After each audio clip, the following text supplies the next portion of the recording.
Hello, everyone. My name is Doug Mavrinac. I'm the equity research analyst at Jefferies. I've been covering this space for a long time, and many of the guys on the panel have become friends over those years. So I'm really looking forward to moderating this panel. Actually, personalities aside, friends aside, I'm also excited because I personally think that the products tanker market could be the next shipping market that could see better times in front of it. But I'm not going to let my opinion bias the conversation. I'm hoping to have a constructive conversation. First half of the 40-minute allotted time, we'll be discussing the demand characteristics of the market. Second half, the supply. At the end, hopefully, we come up with a story that provides a pretty concrete conclusion as far as where this market may be heading over the next 6 to 12 to 18 months. So anyhow, to help me kind of get this panel discussion started, I'd like to have each of our panelists introduce themselves rather than me introducing them, so they can tell you a little bit about themselves as well as a little bit about the company that they represent. So, Jerry, can you kick us off and tell us a little bit about yourself and about Capital? Of course. Thank you, Doug. I'm the CEO of Capital Product Partners. It's a diversified maritime limited partnership. We own 21 product tankers, 4 Suezmaxes, 10 containers, and 1 odd dry bulk vessel. All our vessels trade in the period market, so we don't have any spot exposure. But when you look at our charter expirations, you'll find that predominantly our exposure lies in the short term in the product tanker market, and hence our presence here. Thanks, Jerry. Kim? Kim Ullman. I'm CEO of Concordia Maritime, which is a publicly listed company in Stockholm, of all places, for a shipping company. The majority owner is the Stena Group, 52%, and we are predominantly in the product tanker sector, and we work in tandem, if you will, with the Stena Group, operating many more ships than what we have. We own 13 tankers and have a few ships on charter, but we together with a bigger group of Stena and Stena Bulk. So that's my background, and I love talking about the market, and I think I know something about it. Excellent, thanks. Marco? Hi, my name is Marco Fiori. I'm the CEO of D'Amico International Shipping. We are listed on the Milan Stock Exchange. We are a pure product tanker company. We operate mainly in Handys, MRs. Now we have some LRs, ones coming to the fleet. We operate about 55 ships, of which 33 are owned. So we are mainly MR operators. I wish I could say like Kim, I know something about the market. I learn every day about the market, so I'm here to try and learn something about it. And then Jakob. Meldgaard from Torm. So we are, just as Marco described, D'Amico, we are a pure play in the product tanker space. We operate about 75 ships, and out of that, 75 ships is owned. So that makes our value proposal pretty simple, around that everything is in-house and we control the full value chain of our fleet. We are listed in Copenhagen on the NASDAQ exchange there. Excellent, thank you guys. And like I said at the beginning, we're hoping to construct a story here as far as kind of where we think the products tanker market is going to be headed. But before we start that story, I think it's important for everyone here, because I'm not quite sure the level of expertise or knowledge as far as this particular sector. So to kind of set the stage, we're hoping to kind of talk about where we've just come from. And what I mean by that is in the period of 2014 and 15, the products tanker market was doing quite good. LR rates were approaching 60,000 a day, MR rates were approaching 20. But then something happened in 2000 and really thus far in 2017 to derail the recovery in that particular market. Right now, rates are a lot lower, asset values are a lot lower. So my first question for the panel is to kind of set the stage, the foundation for where we're headed. Kind of what's been going on over the last year and a half in the products tanker market that's really caused both earnings and asset values to soften from where we were just a year and a half ago? So whoever wants to attack it, Jerry? Sure. I think part of the problem is that the 2015 product tanker market borrowed, if you want, demand from 2016 and 17. The reason behind that was that the steep drop in oil prices boosted refinery margins across OECD countries, thus incentivizing refineries to produce as much as they could. Most of that was built in inventories, and that was the case in 2015 as well as in 2016, that came back to hunt us because effectively that was incremental demand today, and it was the same for the beginning of the year as well last year, was satisfied by the high inventories rather than from cargoes being traded with product tankers. As a result, demand has been a fraction of seaborne product tanker demand has been a fraction of what it has been historically, and especially over the last few years. And if you combine that with the fleet growth that we have seen, and it has been quite substantial, almost 15% growth over the last 2.5 years, it has been a bad combination. And I'll stop there. We'll talk about the future later. Yeah. Anyone else care to add to kind of what's transpired? Sure. First of all, I can say that you were correct. All of that were the reasons, actually. No, jokes aside, I told you so a year ago, actually, that this is going to be a tough market in 16, 17. We kind of saw it coming because 2014, 15, especially 15, was not a norm. That was, as you said, I mean, it was an abnorm. We suddenly shipped much more oil than the world needed, and we filled up the inventories, and we have the big hangover of that right now. And that's the main issue. I'm absolutely obsessed about inventories and following the inventories. And when they're high, the market will basically die. You know, we will only ship whatever is needed, but nothing extra. So it's the opposite. The reason why it's down in 16, 17 is the opposite to why it went up in 14, 15. So it's the hangover of the 15 market. Gotcha. Thank you, Kim. And then Marco and/or Jakob. Would it be fair to say that even though we've seen a negative impact from the boring forward and then the inventory building, but what about the amount of traded volumes, the ARB volumes? Has that had a compounding negative impact on demand? Did we have a certain level of ARB traded volumes that have represented a certain percent of the market that are now much less than that, to where you have like a compounding negative impact on demand growth? Either one of you guys. Look, for sure, I think the market got impacted. I think what Kim and Jerry was totally correct. Then I think there's been the ARB has been very tight in certain periods, or completely vanishing. So you had very tough also trading situations. I think all of that did not help 2016 and part of 17. I would say that looking at the past, I would like to add to what Kim and Jerry were saying. As in standing in August 2015, we saw this market coming very strong, and few of us, at least I was not among them, saw the reason that was the oil coming down and enlarging the spreads, the refining spreads. I think I was personally also surprised, and admit that Kim, in previous conferences, has always raised this point, that the excess of supplies would have had such a big impact. Looking backwards, I think that as it got created, probably it's going to get also at a lower level, but will take some time. And strangely enough, every time that you see inventory go down, you see the market picking up. There's kind of a correlation there. So it's kind of so I think we'll have to focus a lot on the inventories. Right. And that's what I was going to kind of segue to, Jakob, Marco, Kim. I mean, you mentioned how you're fixated on the inventories. So, some of the more transparent inventory data that we see is in the U.S. and other places where the inventories are reported regularly and with a pretty decent degree of accuracy. They've been persistently high. Is that telling in terms of global inventories or non-OECD inventories doing something different? I mean, oil demand growth itself has been pretty good.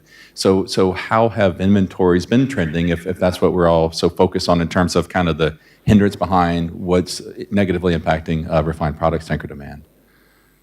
So maybe on that one, global inventories have gone down by 6 to 8% over the years so far. Of course, that's a very crude figure, which doesn't really allow you to understand at a granular level what is going on. One of the more interesting themes for us right now, just as Kim points to, is to follow inventories on the US West Coast. And if you look at those inventories, they are actually currently down by between 11 and 15% from about a year ago on all clean product categories. This has led to exactly what we're hoping for, that you see more ARB, you see more long-haul trade moving. So far this month, for instance, we have seen 20 loads out of Asia into US West Coast up until date alone, which is what you would normally see on a full month. So this ARB is definitely opening up. There's a new phenomenon locally around the need for import into US West Coast, which needs to come from somewhere. And right now it's pretty long haul, so that is driving up this local market in the Far East to levels we haven't seen for a number of years. Yeah. So I think it's a good example of that. At a global level, 6 to 8% down, it doesn't make it, but we are on the right track. And when you got pockets of local demand that is being spurred by inventories coming down, it actually has an effect on the market. I think that's very, very positive. Right. And Kim, I know that you wanted to add something. And Jakob, with that thought in mind, if not everywhere is going down or drawing down ratably, it sounds like that you're confirming that if you have certain locales where the declines are taking place, and then you could see the ARB trading come back. Absolutely. And I think, our customers are obviously benefiting from that. If we look at the refining side right now, it is historically some of the highest average refining margins that you can see. So, of course, there's more money to go around, and our customers are benefiting at the same time as we can command higher freight. Gotcha. And Kim? I wanted to add that the stocks are coming down. It was interesting to note that in the beginning of this year, the stocks were actually going up a little bit because of lots of shipments in the fourth quarter of 2016. And the Saudis on the crude side, they cut the production, but they sold from their own stock, so they kept the export. And that was bringing the inventories up. But by February, March this year, we peaked, and US and OECD, pretty similar, have come off pretty substantially. We would say 100 million barrels in US has come off in total inventory levels. But we need another 100 million barrels to come down to the average, to the 5-year average. That is kind of a mark when you can start to say that, okay, now things have normalized. Gotcha. And we expect that to take another 2 to 3 quarters. Gotcha. Well, and then segue to the next question. Hurricane Harvey hit the U.S. Gulf Coast, and we saw 4.5 million barrels a day refining capacity go offline for a couple of weeks. I mean, I live in Houston, and many of the gasoline stations, the petrol stations, were out of fuel for a while because of the shortages, even as far away as Dallas and Austin and whatnot. Could that tragic event, in a way, help facilitate the inventory destocking as you've lost, or at least you weren't producing 4.5 million barrels a day for a couple of weeks? I mean, so for needing, 100, and we lost that much for a couple of weeks, I mean, could that in a way be helpful? Helpful, yes, but I think it was too short to have any significant impact, actually. Gotcha. I think that when you see also in Florida, you have shortages of gas.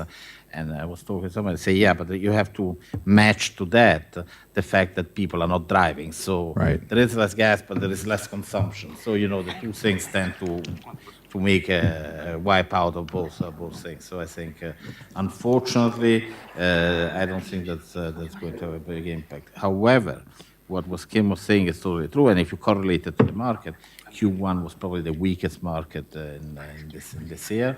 And then when inventory started going down, Q2 was starting not a very good quarter, but then Q3, the months of Q3, things started improving. So you see a kind of a lag between inventory and markets. But the moment inventory starts going down, after a few months, you start seeing a pickup in trade and rates. So. Gotcha. And then, Jerry, I know that you wanted to... Yeah, well, more of a tangential point in the sense that what the impact of Harvey demonstrated is that despite what the average earnings might show in terms of what you would read in a market report, the product tanker market is actually very close to a balance, because the incremental demand that was generated by, let's say, the deficit, the product deficit in the US by Harvey, meant that suddenly spot rates spiked.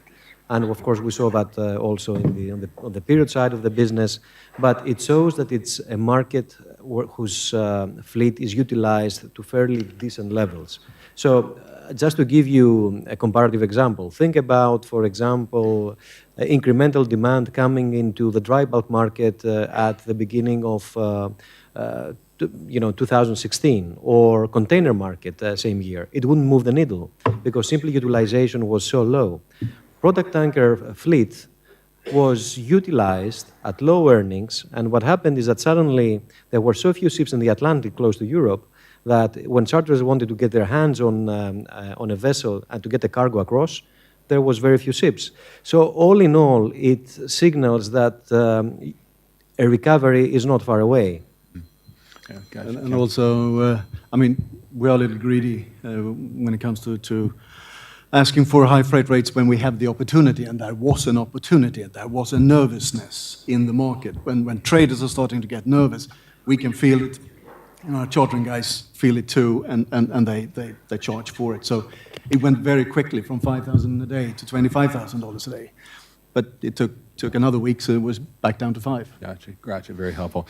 So, kind of putting everything that everyone has mentioned up here into perspective, one of the statistics that I find most useful in terms of just quantifying the destocking that we've all kind of started to see and trying to anticipate how long it could run is that last year, even though oil demand growth grew 1.5 million barrels a day, refinery throughput globally was only up 300,000 or 400,000 barrels a day. So you're drawing down those inventories to satisfy the total demand growth. So kind of knowing that the inventories are being destocked and we maybe have a little bit more to go, when you look at other more fundamental demand drivers, oil demand growth itself remains robust. IEA keeps upping their demand forecast, and we continue to see additional export refinery capacity being added. So my question is, there were a number of export refineries being planned, Saudi Arabia, Qatar, Oman, places like that. So can someone provide an update as far as, kind of some of those Middle East export refineries, are they still coming online? Just kind of what we can think about in terms of that potential demand growth driver. Maybe I'll have a stab at that. So I think what is very interesting is that we had a period between 2011 to 2016 where clearly there was a ramp-up of refining capacity in the Middle East. And now when we look ahead, there's been a couple of years here, 16, 17, where not much new refinery capacity has come on stream. But if you look at the same period of a 6-year period and look at what happened between 11 and 16, and then project what will happen between 17 and 22, then it is a bigger expansion by almost 30% that you'll have in the coming 6 years than what we've just experienced. Mm-hmm. So I don't think we've seen the end of this story. It's not played out. It was very beneficial for the larger vessels, obviously, in 14 and 15, as new capacity came in and trade patterns were changed because of that. But that will come back. And when we look into 18, 19, that's the time when you'll have some of the larger refineries also come. Yeah, because Aramco still has Jazan on the drawing board, and there are others. Cam, it looked like you wanted to add something to the topic. I wasn't actually, but okay. But I can. I have some details. I mean, Iran is the only one that's coming on stream this year, but only partially. But Iraq, Kuwait, and Oman, it's been pushed a few years. Okay. But totally agree. I mean, they will come on stream sooner or later, or within the next few years. Right. Now, a lot of these smaller Chinese export refineries that are coming online, are those positives or negatives for the products tanker market? I mean, they seemingly are importing a lot of gasoline, exporting diesel distillates, but in general, whenever you see refineries being planned and built in China, should we think of that as a positive or is it negative? For me, or is it a non-event? It's positive, I think. I don't know. I see it. For me, it's negative. For me, I don't know. I think it's positive, especially if these products get exported far away, because China is increasing import of oil. And we're seeing a Chinese market that didn't exist 2-3 years ago, and the last year is starting to grow. So I see it as a positive because that was a route that we were not doing. Product tankers were not carrying any products outside of China. Now mainly they go to Singapore, and we've discussed this in the past. If these trade routes get a little bit longer and they go, for example, down to Australia, which is in a negative growth, I think you have big ton-mile demand being created there. So I think, for me personally, it's a positive fact. Gotcha. Sure. Well, I guess China has been growing its refining capacity in advance of its underlying oil demand, and that has created this excess. In the end, as long as this reduces ton-mile when it comes to exports, this should be a negative. But as China catches up, and theoretically it will, then that should be a neutral impact. But it has been on and off. You have had these refineries getting export quotas, and then not for political reasons, and then they start again. So. In the balance of things, I don't think this is as important an impact, for example, as the TA market and the arbitrage that we're discussing. But it's definitely incremental ton-mile when it's there. Gotcha. Very helpful. So kind of summarizing the demand portion of our panel here, inventories are in decline, oil demand growth is accelerating, and we're going to be adding even more export refining capacity over the next 5 or 6 years than the last. Okay, not bad. Switching gears to the supply side of the equation. All right, so if the demand is pretty decently set up, the supply side could arguably even be more attractive. So when you look at our supply growth expectations at the highest of levels, kind of what does the order book reflect in terms of expected fleet growth over the next 1 to 2 years, and how did it get so small? So, Well, Marco? I think there you have several factors. I think there was a big crisis in Korea. Look, at the end of the day, I think the segment is kind of a niche market which has some barriers to entry. And I think the barriers to entry in the product tanker market is mainly that you can count shipyards that can make good quality product tankers really on two hands, on the fingers of two hands. If we eliminate China, like GSI, which can be a very good yard, but we can discuss about that another time. The main builders of product tanks have been the Koreans and the Japanese. Mm-hmm. The Japanese were out of the equation for many years, building pump room ships, and now they're building IMO ships back there in deep well pumps. But there's only 3-4 yards in Japan, and they don't produce a lot of ships. And then the Koreans, you had this world that went in upheaval, STX having huge problems, yards to be restructured. So I think really the capacity has been really constrained dramatically. Mm-hmm. And also today you can see yards like STX, they're back in business. Korea Inc. has agreed to finance the yards. They have to issue refundment guarantees and probably will get them. But you see yards like STX that probably were building 40 ships a year, probably they are concentrating on building 20. So people are starting to realize of shrinking down the supply. So if you start with the universe in which you don't have many yards, and the yards are surviving, are building less, I think on the supply side it looks pretty good on this, on this side. So on that topic, if the Koreans, decide one particular shipbuilding nation, used to be able to produce, say, 100 products tankers per year, do we have any ballpark estimate as far as what they can produce now? I mean, the percent decline in their shipbuilding capacity, so we can kind of quantify it. Does anyone have an idea? The percent decline we're working off is overall 40 to 45%. Mm-hmm. I would, however, hesitate to believe that it's like an everlasting fairy tale that we've got here. When and if these markets recover in a strong manner, obviously the producers of ships can ramp up their production from the current levels. But it is very, very positive in the medium term that we've got shipyards that are constrained and that you've got capacity taken out. And it does take time, obviously, to get that back. Right. And Kim, I see you nodding. Yeah, it is definitely good, and we're using maybe 30-35% yard capacity that's gone down over the last 3, 4, 5 years, which is good.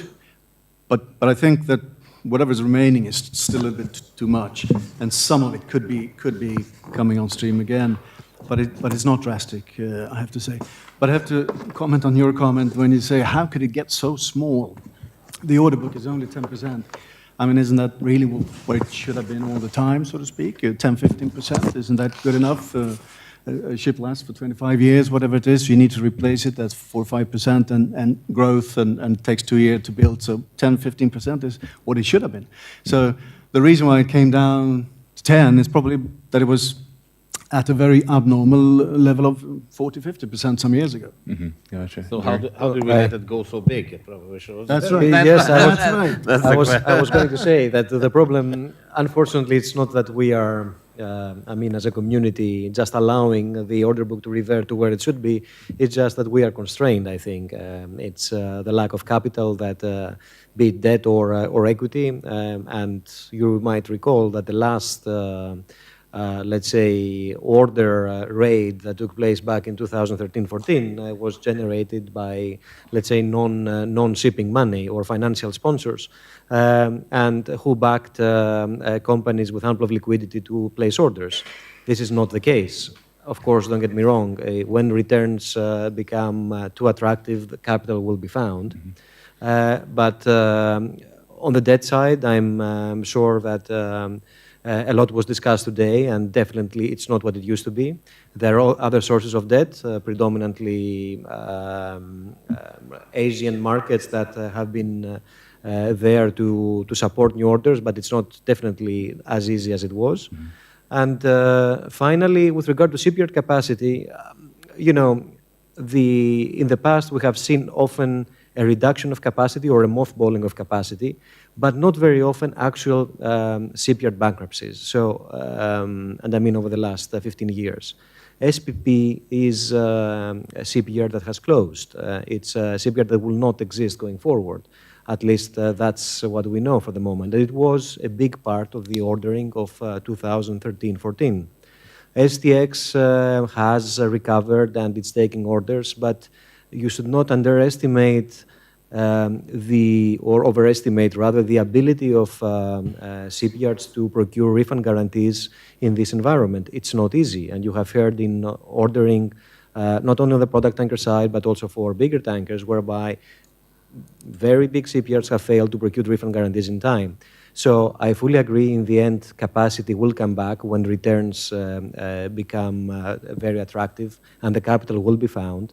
But in the meantime, that probably means that we will have a longer and more sustained cycle than we had in the past. Right. And each of those comments brought up a few follow-ups. So let me just kind of go through them, each of them. So the 10% number in terms of the order book, is that real, or are we still seeing some non-deliveries year to date over the last several years that could suggest that maybe there's probably still some fluff in that number? I mean, what are you guys looking for fleet growth, say, in 2018, 2019?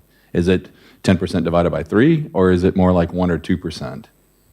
We're using 1 to 3%, somewhere in between. 3% maybe without scrapping. And then you have to assume scrapping, and some people assume much scrapping. But so we're going 1 to 3%, somewhere in that neighborhood. Yeah. Give it 2%. 19 is still very tight, I think. Oh, that was 2018. And 18 is still a number that probably, I think, 80 ships in 18, something around that number. So it's not a big delivery. Then I think also another thing to be considered is that now it's been exhausted the cycle of tier 2 ships. Everybody's moving to tier 3. So tier 3 ships, they're already ships that, strangely enough, they're more advanced ships, but they're not as efficient as tier 2 for different reasons. And they're more expensive ships. So I think there's going to be also there a little bit of a ceiling on demand for this cost on shipyards. I think also there was a big bulk of orders in 16, 17 that are getting delivered now.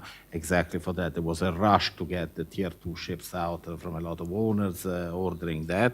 I think now things are calming down. And I can tell you that, for example, some big shipyards, Hyundai in Korea, they are kind of full until 19, and they have other projects, they have ro-ros. So there is a lot of other things that are starting to move. So there is some slots that are fully occupied and won't be occupied by product tankers. So that's the good news. And Jakob, it looked like you wanted to add something. I don't think we will be helped by that the order book is sort of shrinking. We have actually had not a fantastic market, but we've had a market where everybody can sort of meet their ends. So the vessels that have been ordered, they'll be delivered. one way or the other. So I think it's a very real order book. But on the other hand, I agree with the comments here that the shipyards will not be successful in plowing in a lot of new vessels into our market. Right. So let's just use the 2% number for 2018. The products tanker trades at 21 million barrel a day trade, right? So you need 420,000 barrels a day of incremental demand growth to absorb your 2% supply growth. Oil demand growth is 1.5, 1.6. Just saying. Okay. And then one final point I wanted to make, Jerry, that you were talking about in terms of the duration of the cycle. I mean, the previous panel talked about how shipping is inextricably linked to the global economy, part of the cyclicality, but also, as we know, part of the cyclicality, too, is capital availability. Could the closing of some of these shipyards, or at least reduction of capacity, kind of maybe supersede the, at least temporarily, the capital availability such that the duration of the upcoming cycle could be a bit longer than it normally otherwise would have been? I know the yards will come back, but it may take some time. Sure, and I think that's the thesis. The overhang that we had in the post-Lehman world was and that's not just for product tankers, right? That's across segments, was excess seaborne capacity that meant that cycles tended to be simply shorter as people would rush into yards as soon as expectations turned, and we saw that very clearly between 2012, 2014 across tankers, dry bulk and containers. And then suddenly the orders would come too soon, hit the water, and then shorten the cycle. So I definitely do not think that we have a paradigm shift, and don't think that ship owners will change mentality. It will remain what it is, a fragmented industry. But in the meantime, you have at least the main ingredients, that is less seaborne capacity, less capital availability in the short to medium term, if you want, to create hopefully a longer cycle. Gotcha, very helpful. And then final question for our final 2 minutes and 40 seconds. It has to do with the regulatory environment. And I know, Marco, we've discussed this in the past, you have opinions as far as, some of the upcoming regulatory changes and the impact that it can have on the products tanker market. So, can you maybe lead us off, and if anyone has any additional thoughts, talk about some of the upcoming regulations and the potential impacts? The water ballast treatment regulation has been extended of 2 years, except the United States, which, is kind of neither white or black, because a lot of all our companies have to trade with the United States, so we have to be in compliance of those regulations. And the big thing is going to be the lower sulfur regulation is going to be in place around 2019, 2020. That's going to create a lot of imbalances. Let's say, not only on our side, if you go around talking to refineries, they honestly do not know how to create that kind of product, or they don't have the capacity of creating that product. So that will mean a lot of inefficiencies, and probably a lot of ships will have to move that kind of low sulfur product from places where it gets refined to other places. I think that could be a have a big impact. But Gotcha. A lot of refineries are not in condition of producing low sulfur products. Gotcha, very helpful. Yeah, Jakob? I agree that it will create more imbalances on trade, more opportunities for us, obviously, to move the low sulfur into the areas where it's needed. I also think at sort of a micro level, not at a macro level, that the companies that understand the complexity around how you're going to live up to these rules and are on the forefront of that they actually, for once, have an advantage in being able to implement that in a clever way. I'm sure we are all looking at what is the right type of investment and how do you go about it, because there will be a very, very high demand at a particular juncture in the market for low sulfur fuels, and that will lead to a price hike. There's no doubt about it. So that's an interesting opportunity, I think, for all companies to be on the forefront of that. Very helpful.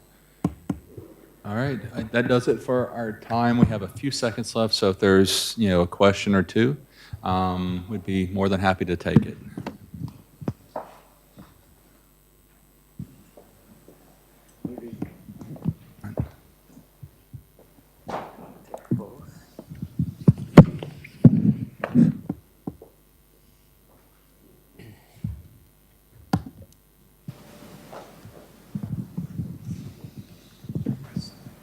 It's okay. It must work. Does this work? Yes. Thanks, Doug. Personally, I quite agree with your thesis, and I'm pleased to hear you found some others who agree with it too. Do you not think, though, that a negative crude market in the next few years will hold back a recovery in the product tanker market?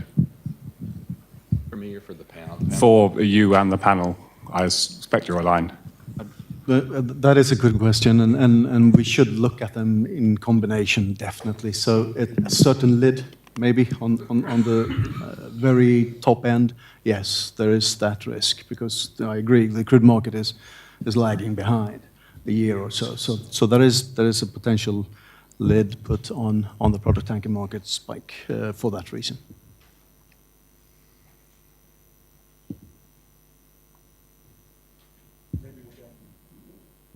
Wrap it up? Okay, gotcha. All right, getting the nod over here. So I wanted to thank the panelists for their time and their insights, and I want to thank you for your attention. Thank you.